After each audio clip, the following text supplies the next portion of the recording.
Buenas tardes, soy Jaume Bernada, arquitecto adjunto al arquitecto jefe de la ciudad de Barcelona, y os voy a explicar el solar que refiere al edificio de viviendas autosuficientes en el barrio de la Marina del Prat Barbell. Pero una cuestión previa, no os voy a hablar ni de viviendas ni del edificio, ¿eh? Os voy a hablar de las circunstancias que envuelven el solar, que yo creo que es lo importante. Primero, es un solar situado en el sur de Barcelona, en una zona, en un delta, en el delta más grande de la ciudad, en el delta del Llobregat, una zona que está justo detrás de la montaña de Montjuïc y al lado del puerto de Barcelona. Tiene una historia abundante e interesante este lugar, desde la Feria Internacional de 1929, que se colocó justo al lado, las grandes áreas agrícolas del Prat de Llobregat que aún existen, algunas curiosidades, como un antiguo hipódromo que existía en esta zona, o la foto número 4, veis que hay un avión. Ese es el primer avión que voló en Barcelona y despegó exactamente desde donde está el solar. O sea, el solar es el lugar de donde despegó el primer avión de la ciudad de Barcelona.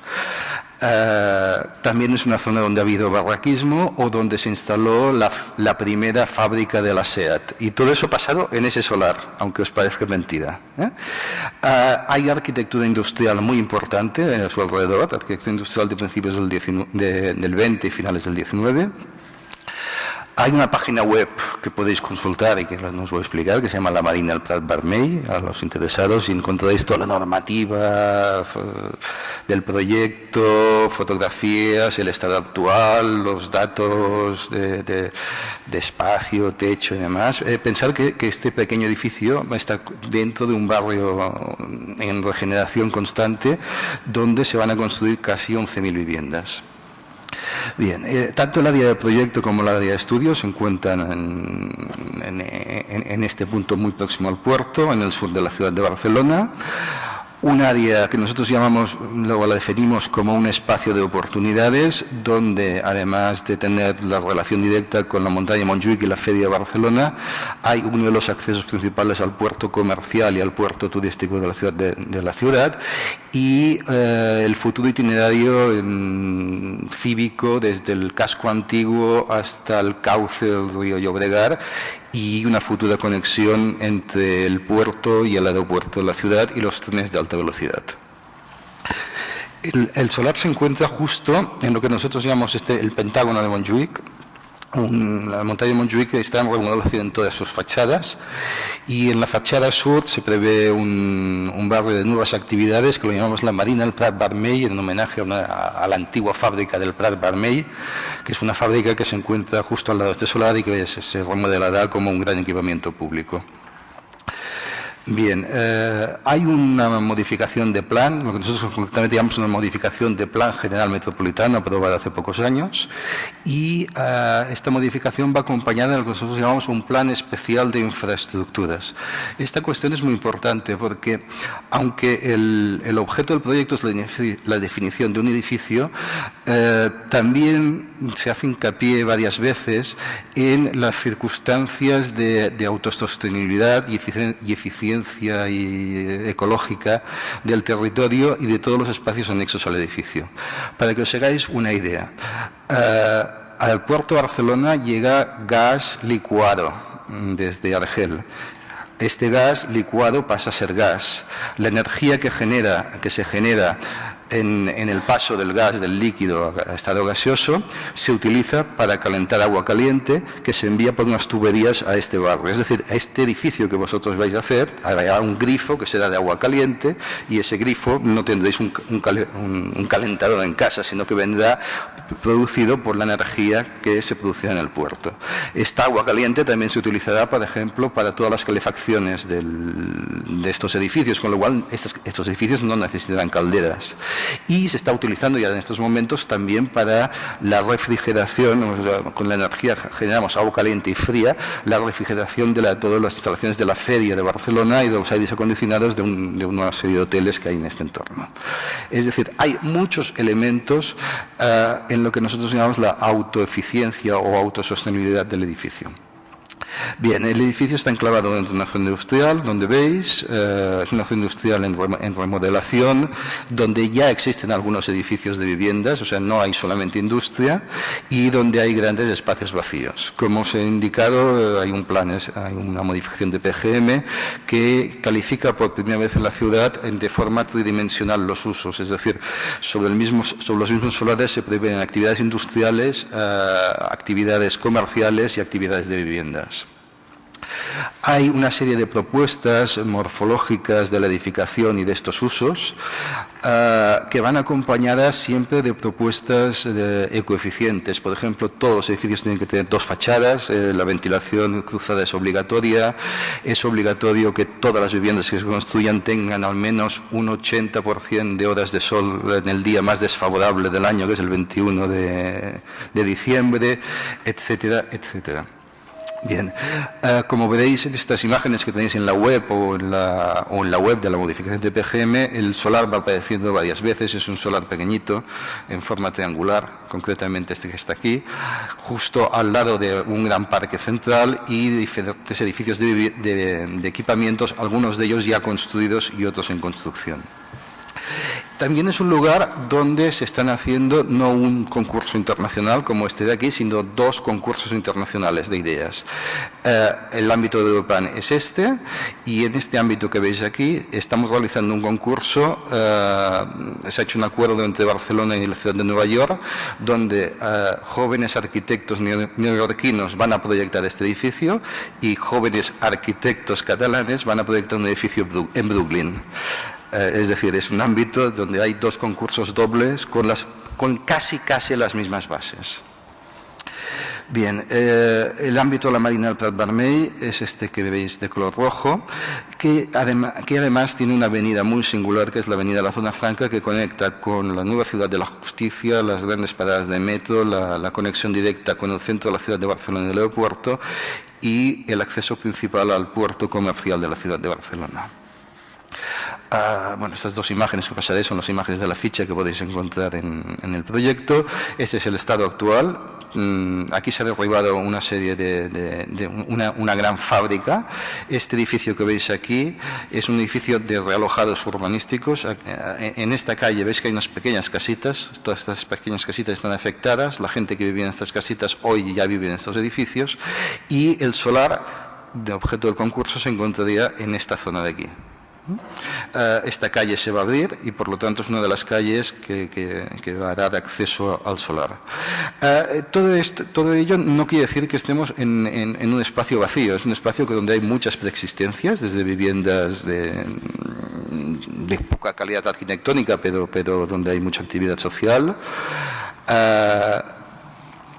El espacio del proyecto es un espacio pequeño, pero el espacio de estudio yo creo que es un espacio considerable, y nosotros lo que nos gustaría es tener un equilibrio entre el proyecto arquitectónico del edificio y vuestras propuestas de sostenibilidad que se deben dibujar o se deben ensayar a través de diagramas o esquemas sobre todo el tejido del ámbito de estudio y especialmente sobre los sistemas de espacios públicos. Para que nos entendamos, los espacios públicos reciben, por ejemplo, agua de lluvia. ¿Qué hacemos con esta agua de lluvia? ¿La dejamos que se vaya a las cloacas? Pues eso es una intervención arquitectónica. Por ejemplo, ¿cómo vamos a regar los jardines? ¿Con el agua subterránea del delta? Pues eso es una cuestión importante. ¿Cómo van a ser las aceras? ¿Duras? ¿Blandas? O sea, las aceras no tienen por qué ser siempre iguales. ¿Qué sistemas habrá para que los coches circulen a velocidad lenta? Pues las calles pueden ser curvadas. En la urbanización podría ser posible. ¿En los espacios públicos se puede generar energía eléctrica? Pues sí, en los espacios públicos se puede generar energía eléctrica. No sé si conocéis, recientemente en Holanda están probando un sistema de asfaltado que al momento que lo pisan las bicicletas genera energía eléctrica. Pues todas estas cuestiones y más son objeto del concurso, además del edificio. Nuestra valoración máxima iría hacia los proyectos que tengan un equilibrio entre el edificio y su entorno. Igualmente, el edificio no puede ser un edificio autista, el edificio tiene que ser un edificio autosuficiente, que se relacione con el lugar y que pueda llegar a funcionar de manera independiente sin las redes de electricidad, agua, etcétera, o de residuos del lugar. ¿Qué vais a hacer con la cubierta del edificio? La cubierta del edificio no es un espacio vacante para colocar placas solares. Puede ser otra cosa. La cubierta del edificio a lo mejor es un huerto urbano donde la gente que vive en ese edificio cultiva tomates y esos tomates los utiliza a través de una cooperativa. Es decir, hay muchas cuestiones que se deberían incorporar al proyecto arquitectónico. El entorno urbano actual es complicado y yo creo que esto es interesante. Tenemos el puerto de Barcelona al lado, el área logística del puerto de Barcelona enfrente mismo del solar. Hay grandes espacios dedicados a futuros metros, que en este caso se construyen en superficie de manera elevada, con viaductos. Es la zona donde hay más containers de todo el Estado español. Aún tenemos algún tren en superficie en estos momentos, o tenemos el mercado central de Barcelona a 500 metros del solar. Hay espacios aún de una arquitectura de autoconstrucción muy cercanos y espacios de arquitectura en bloques, mercados, bibliotecas, equipamientos, todo ello se encuentra muy cercano al solar, y jardines y espacios públicos donde se realizan actividades sociales habituales en la ciudad. Es decir, no estamos hablando de un solar aislado, aunque los que me hagáis en la visita veréis que en estos momentos por las obras el solar puede parecer aislado, pero no, ni mucho menos está aislado. Y además hay grandes proyectos de arquitectura cercanos a este lugar, como la ciudad judicial de Chipperfield, algunos hoteles de Toyoito o viviendas sociales de Blancalleo. Todo ello se encuentra en un ámbito de 1 kilómetro como mucho alrededor de este solar. Finalmente, esta imagen de cómo debe de ser el final, cómo sería este espacio dentro de unos 10 años, donde aparece este pequeño triángulo donde va a aparecer el objeto del concurso. Aunque, como insisto, el objeto del concurso es toda esta pieza, no tanto en edificación, sino en concepción, diseño e innovación urbana. Bien, muchas gracias.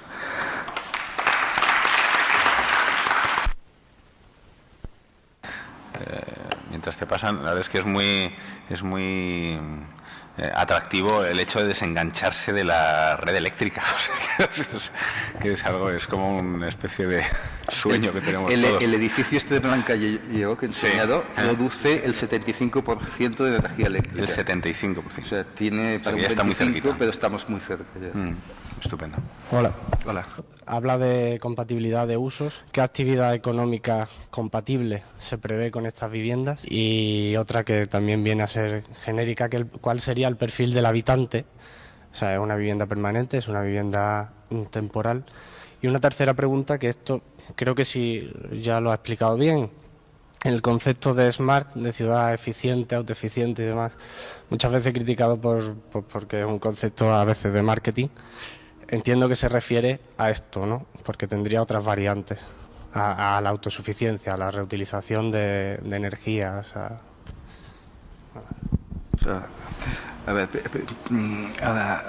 Actividad económica en el solar de viviendas es mínima. Básicamente lo que estamos planteando en el solar de viviendas es que las plantas bajas o la planta primera tengan algún uso vecinal, es decir, algún tipo de equipamiento, y luego haya vivienda social o protegida en las plantas superiores.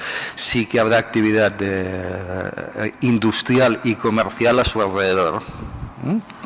Bien, en el caso de los ocupantes son viviendas protegidas, por lo tanto son viviendas que, no me lo has preguntado, pero te lo digo, que tienen unas superficies mínimas de 40 metros y unas máximas de 90 metros, que básicamente están pensadas para gente que vive en la ciudad y que tiene necesidades económicas.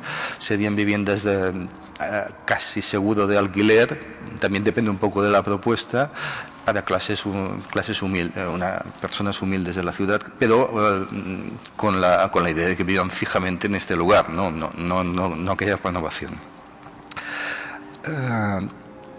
Por otro lado, nosotros en Barcelona intentamos, o al menos desde mi departamento, intentamos no utilizar la palabra smart porque se confunde con otras cuestiones, con tecnología.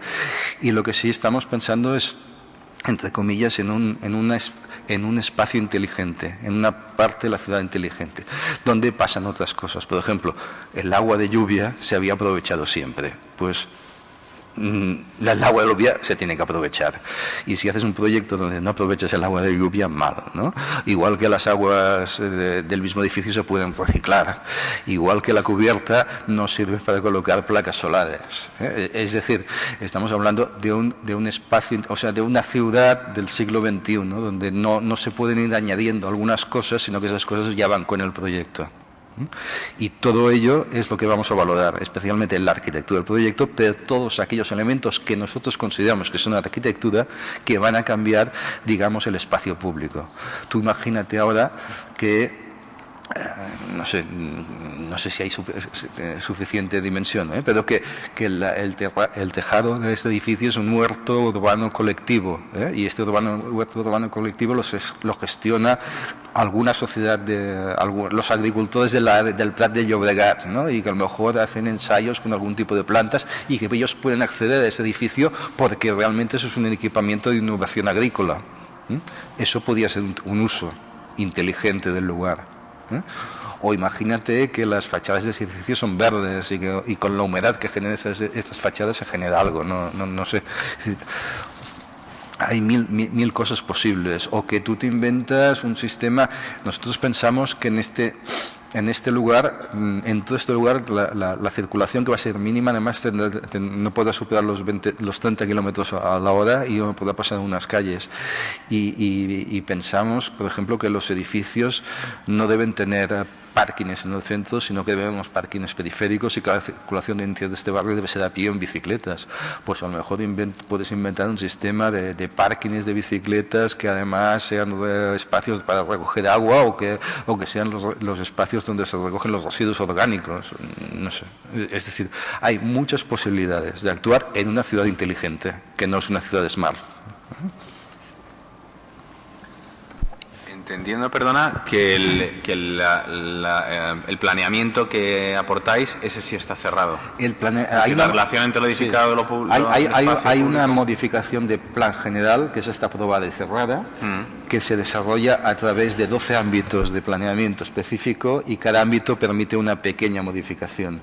Lo que no nos gustaría es, para un edificio, tener que hacer una modificación. O sea, cuando estamos hablando de ámbitos, cada ámbito tiene entre 500 y 1000 viviendas, eso sí que se podía modificar levemente. Ha habido algunas preguntas que me decían, ¿a qué altura se permite?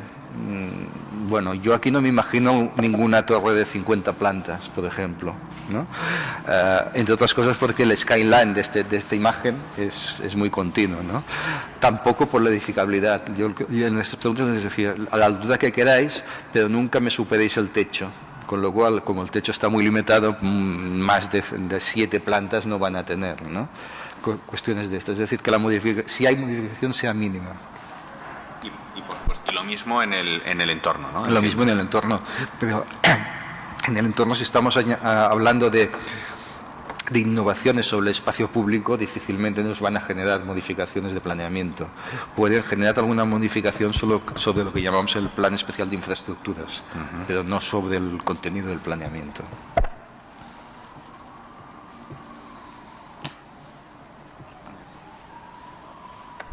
Muy bien, pues ¿Sí? Muchísimas gracias.